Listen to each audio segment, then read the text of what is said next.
Hello बच्चों। तो देखते हैं आज क्लास 9 का क्या कॉन्सेप्ट आज हम डिस्कस करने वाले हैं। ये सबसे बड़ा फियर है, आई थिंक आपका सबसे ज़्यादा प्रॉब्लम लगती है। अगर मैं किसी बच्चे से पूछूंगी कौन सा टॉपिक मैम बेटा मुश्किल है अभी तक का क्लास 9 का, मैम फैक्टराइजेशन। स्पेशली क्वेश्चन के अंदर अगर देखकर आइडेंटिटी आप आइडेंटिफाई नहीं कर पा रहे हो तो सबसे बड़ी यही प्रॉब्लम होती है कि हम वहाँ पे लगाएं क्या, कैसे पता लगेगा। तो बेटा आज हम ये आइडेंटिटी यूज़ कर रहे हैं RS अग्रवाल की एक्सरसाइज 3B से मैंने ये 8 क्वेश्चन लिए हैं। आज हम इनको डिस्कस करने वाले हैं और इसके अंदर यही आइडेंटिटी हम यूज़ करेंगे। तो सबसे पहले आइडेंटिटी को ना बेटा दोनों तरीक़ों से समझो कि आइडेंटिटी जो होती है वो a + b a - b = a² - b²। तो इसमें ये जो लेफ्ट हैंड साइड में मैंने लिखा है, ये जो साइड होती है इसको बोलते हैं फैक्टर फॉर्म, मतलब फैक्टर वाला फॉर्मेट है, ठीक है, ये फैक्टर फॉर्म है। और ये जो होती है ना इसको हम एक्सपैंडेड बोलते हैं, ये एक्सपैंडेड फॉर्म। अब ऐसा क्यों बोल रही हूँ मैं कि भाई हमें दोनों क्यों याद रखते हैं बेटा, क्योंकि कई बार क्वेश्चन में क्या होता है कि ये फॉर्मेट दिया होता है, मतलब ऐसे दो ब्रैकेट्स दिए हैं, आपको बोलेगा कि इसको एक्सपैंड करिए। अब आप सोचोगे मैम एक्सपैंड करके ये तो छोटा लगा, एक्सपैंड का मतलब तो होता बड़ा हो जाना, तो नहीं, ऐसा कुछ नहीं है बेटा। ये जो ब्रैकेट फॉर्मेट होता है ये हमेशा फैक्टर फॉर्मेट होता है। जब भी आपके आइडेंटिटी के अंदर दो ब्रैकेट्स नज़र आएंगे अलग अलग से तो इसका मतलब वो फैक्टर वाला फॉर्मेट है। लेकिन जब उसके अंदर ब्रैकेट्स नज़र नहीं आए, जैसे यहाँ नहीं दिख रहे हैं, यहाँ सिंपल प्लस माइनस है दोनों ही टर्म्स के बीच में, तो इसका मतलब ये कैसा फॉर्मेट है, एक्सपैंडेड फॉर्मेट। क्लियर? ये तो चीज़ याद रखनी है क्योंकि क्वेश्चन को समझना आसान हो जाता है कि भी क्वेश्चन के अंदर हमें एक्सपैंड करना है या फैक्टराइज करना है। बट बेसिकली हम यहाँ फैक्टराइजेशन करने हैं तो क्वेश्चन आपको राइट हैंड फॉर्मेट में मिलेगा, मतलब क्वेश्चन ऐसा दिखाई देगा, कुछ ऐसा, एग्जैक्टली तो नहीं बट कुछ ऐसा ही होगा। अब इसको पहचानना है, सबसे इम्पॉर्टेंट काम जो होता है क्वेश्चन के अंदर वो होता है क्वेश्चन को पढ़ के समझ के देख कर आपको पहचानना है आइडेंटिटी कौन सी। सबसे पहले तो आइडेंटिटी लिख दीजिए।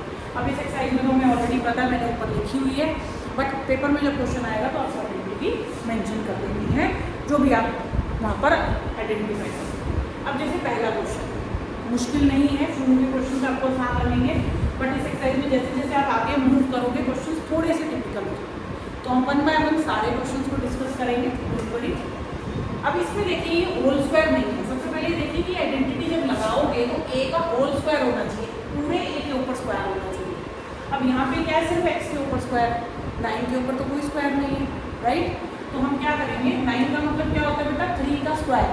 तो इसका मतलब ये हो गया 3 और x दोनों का स्क्वायर हो गया ना, क्योंकि 3 का स्क्वायर क्या बनेगा 9 और x का स्क्वायर क्या बना x², इसलिए हम इसको होल स्क्वायर लिख सकते हैं। अब आप पूछोगे मैम ये तो स्क्वायर पहले भी दिख रहा था, जरूरत क्या थी ऐसा करने की? इसलिए जरूरत थी क्योंकि हम a की वैल्यू तभी एज्यूम कर सकते हैं जो पूरे के ऊपर होल स्क्वायर होगा। 9 को हम छोड़ नहीं सकते, इसीलिए हमने उसको ब्रैकेट के अंदर लिया। सेम इसी तरीके से 16 किसका स्क्वायर होता है, थोड़ा सा दिमाग लगाओ, हाँ 4 का होता है, तो 4y का। अब ये फॉर्मेट जो मैंने राइट हैंड साइड में दिख रहा है आपको, यहाँ पे बिल्कुल दिख रहा है a की वैल्यू क्या है 3, b की वैल्यू क्या है 4y। बस अब आप इसको इधर से इस फॉर्मेट में ट्रांसफर कर दो, जैसा ये दिख रहा है ऐसे से ऐसे कर दो, क्योंकि हमें क्या चाहिए, फैक्टर्स चाहिए, फैक्टर फॉर्म में होना चाहिए। तो हमने लिखा 3x + 4y एक ब्रैकेट, दूसरा 3x - 4y दूसरा। अंडरस्टूड? ठीक है। सेकंड क्वेश्चन पे अगेन यहाँ पर होल के ऊपर स्क्वायर नहीं है। देखो अगर ये ऐसे होता तो कोई प्रॉब्लम नहीं थी, लेकिन अब ये ऐसे नहीं थी, ये ब्रैकेट मुझे ऐसा बनाना पड़ेगा। तो मैं क्या करेंगे, 25 किसका स्क्वायर होता है, 5 का, 4 किसका होता है 2 का, तो 5/2 x का होल स्क्वायर, और इसको क्या लिखेंगे 1/3 y का। अगेन वही फॉर्मेट बन गया, एक बार प्लस एक बार माइनस, लिख देती हूँ 5/2 x + 1/3 y, उसके बाद 5/2 x - 1/3, ये मेरा आंसर, ठीक है। अब यहाँ पे आइए 81 को, यहाँ तो एक्स वाई कुछ है नहीं, कोई प्रॉब्लम नहीं, होल स्क्वायर कैसे लिखेंगे, 9 का स्क्वायर, 16 किसका होता है 4 और x का। बेटा होल स्क्वायर ही ध्यान रखना, होल स्क्वायर होना जरूरी है, आप ऐसे कुछ फॉर्मूला नहीं लगाओगे। तो 9 - 4x एंड 9 + 4x, ठीक है। अब यहाँ पर आते हैं, 5 किसी का स्क्वायर नहीं होता, 20 किसी का स्क्वायर नहीं होता, जैसे अभी तक करते आए थे ऐसे नहीं कर सकते। मैं तो थोड़ा सा सेग्रीगेट कर देती हूँ, आपको स्क्रीनशॉट लेना हो स्क्रीनशॉट ले लीजिएगा। एवरीथिंग। चलिए, अब यहाँ पर प्रॉब्लम आ गई कि होल स्क्वायर बनाए तो बनाए कैसे। तो क्या करेंगे, किसी भी फैक्टराइजेशन का बेटा एक चीज़ ध्यान रखना, किसी भी फैक्टराइजेशन को शुरू करने से पहले एक बार जरूर ये चेक करना है कि उसमें से कुछ कॉमन तो नहीं आ रहा। कई बार क्या होता है, आइडेंटिटी लग रही होती है, छुपी हुई होती है, दिख नहीं रही होती है। रीज़न क्या होता है कि उसमें कुछ कॉमन हो रहा होता है और हमने कॉमन लिया ही नहीं, और कॉमन लेते ही वो हमें आइडेंटिटी नज़र आने लग जाएगी। जैसे यहाँ पर नज़र आ रही है, पहचान लिया था ना हमने आइडेंटिटी, यहाँ भी हम पहचान पाएंगे। तो हमने क्या देखा, 5 और 20x² में क्या कॉमन है बेटा, 5 कॉमन है, तो क्या बना 1 - 4x। ठीक है, तो 5 को एज इट इज रखेंगे, यहाँ पे 1 का स्क्वायर, यहाँ लिखेंगे 2x का होल स्क्वायर। बिल्कुल वही फॉर्मेट बन गया ना। अब इसको क्या करेंगे, 5 को एज इट इज रखेंगे, यहाँ पे 1 + 2x एंड 1 - 2x।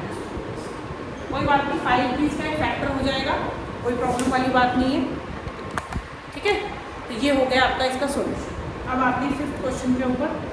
अगेन यहाँ पर देखो पावर 4 दी हुई है, पावर 4 का तो फॉर्मूला ही नहीं है, कोई भी आइडेंटिटी पावर 4 में है ही नहीं आपसे। तो यहाँ पहले कॉमन हो, 2 कॉमन लिया, क्या बचा बेटा, x⁴ - 16। लेकिन पावर 4 तो अभी भी प्रॉब्लम की प्रॉब्लम है, तो क्या करेंगे, हम यहाँ पर स्क्वायर का स्क्वायर तो लिख सकते हैं ना, और 16 को क्या लिखेंगे, 4 का स्क्वायर, कोई प्रॉब्लम नहीं। अब मुझे बताइए a क्या हो सकता है यहाँ पे, भाई a तो वो होता है ना जिसके ऊपर स्क्वायर होता है, तो a क्या है यहाँ पर, x², इसी क्योंकि उसके ऊपर स्क्वायर है, तो इसीलिए 2 को एज इट इज रखेंगे, x² + 4 और x² - 4। यहाँ तक क्वेश्चन हमें लग रहा है शायद हमने कर दिया, लेकिन अभी ये अधूरा है। क्यों, यहाँ पर देखिए x² - 4, यहाँ पर अगेन एक आइडेंटिटी कर सकते हैं, क्या करेंगे, 2 एज इट इज, x² + 4 में कोई आइडेंटिटी नहीं लग सकती क्योंकि a² + b² कोई आइडेंटिटी नहीं होती। लेकिन इसको हम लिख सकते हैं x² - 2 का square, 4 can be written as, 4 को क्या लिखोगे, 2 का स्क्वायर। तो इसीलिए इसको मैं आगे कर रही हूँ यहाँ पर, तो 2 एज इट इज, x² + 4, और इसको अगेन हम इसी आइडेंटिटी से दोबारा ओपन करते हैं, ये हमारा फैक्टराइजेशन। ठीक है, आते हैं अगले क्वेश्चन पे। इसमें भी देखो कितना हौच पौच उलझा पुलझा सा क्वेश्चन है, अजीब सा क्वेश्चन है। सबसे पहले क्या करोगे, ऑब्वियसली कॉमन लेकर देखते हैं, शायद आइडेंटिटी कुछ नजर आ जाए। ठीक है, तो हमने यहाँ पर क्या करा, 3 कॉमन लिया। अच्छा, 243 में से 3 कॉमन लेंगे, a में से भी कुछ कॉमन आ सकता है, हाँ जी बिल्कुल आ सकता है। यहाँ a³ है या a है, यहाँ b है या b³ है, भाई एक उठा रहे हो ना, एक ही कॉमन ले सकते हो। भी इसके पास a कितने हैं, 3, इसके पास एक सिंगल है, तो आप एक a कॉमन ले सकते हो। ऐसे यहाँ पे b 1 है, यहाँ पे b 3 है, तो a कॉमन था। ठीक है, तो हमने लिया कॉमन 3 के साथ क्या कॉमन लिया, a और फिर b, तो क्या बचेगा यहाँ पे, 3 तो बाहर चला गया, a³ में से क्या बचेगा, a² और b बाहर चला। 243 को बेटा अगर समझ ना आए तो 243 को 3 से डिवाइड करके देख लेना, 80 बनाता है। a को बाहर ले लिया, b³ में से b ले लिया, तो क्या बचा, b²। देख रही है आइडेंटिटी, बिल्कुल दिखाई देने लगी। तो 3ab as it is, a² 9b का, इसको आगे मैं यहाँ सॉल्व कर देती हूँ।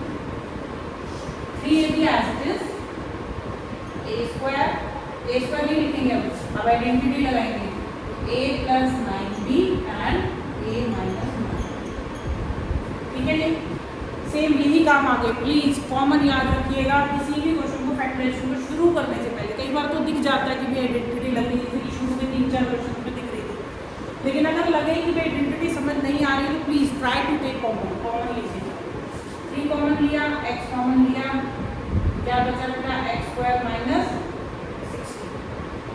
तो 3x, इसको लिखा 4 का स्क्वायर, आगे क्या करेंगे, 3x, x + 4 एंड x -। अब यहाँ पे देखिए, क्या यहाँ पे भी कुछ कॉमन है, बिल्कुल a और b में से कुछ भी कॉमन नहीं है, बट यहाँ पे 3 कॉमन आ रहा है। 3 कॉमन लेते ही ये बन जाएगा 9a², ये बन जाएगा आपका 16b²। a और b में से मैंने कुछ भी कॉमन लिया है क्योंकि कॉमन था ही नहीं, ठीक है, तो लिखा। अब होल स्क्वायर नहीं है तो 3a का होल स्क्वायर करेंगे, 4b का भी होल स्क्वायर करेंगे, एक बार प्लस में लिखेंगे, एक बार माइनस में लिखेंगे। दिख रहा है सबको, समझ में आ रहा होगा इनको। तो ये हो गया आपका 3a + 4b एंड 3a। ठीक है, तो 8 क्वेश्चन आज हमने करे हैं। यही 8 क्वेश्चन वीडियो को दोबारा रीप्ले करिएगा, देखिएगा और इन्हीं 8 क्वेश्चन को आपने प्रैक्टिस करना है। नेक्स्ट वीडियो में हम 8 के आगे मतलब 9 से क्वेश्चन शुरू करेंगे और अगले 8 या 10 जितने भी पॉसिबल होंगे क्वेश्चंस वो हम डिस्कस करेंगे। वो आपका प्रैक्टिस वर्क होगा। इन क्वेश्चंस के अंदर अगर कोई डाउट है तो मुझे बताइएगा, तो नेक्स्ट वीडियो के अंदर मैं इन्हीं को दोबारा रिपीट करके आपको एक्सप्लेन करूँगी। किस कंटेंट में, किस पर्टिकुलर स्टेप में आपको प्रॉब्लम आ रही है वो भी मुझे बताना नेक्स्ट वीडियो के लिए। मैं नेक्स्ट वीडियो के अंदर उन प्रॉब्लम्स को भी डिस्कस करूँगी। ठीक है, ओके, सो बाय, टेक केयर।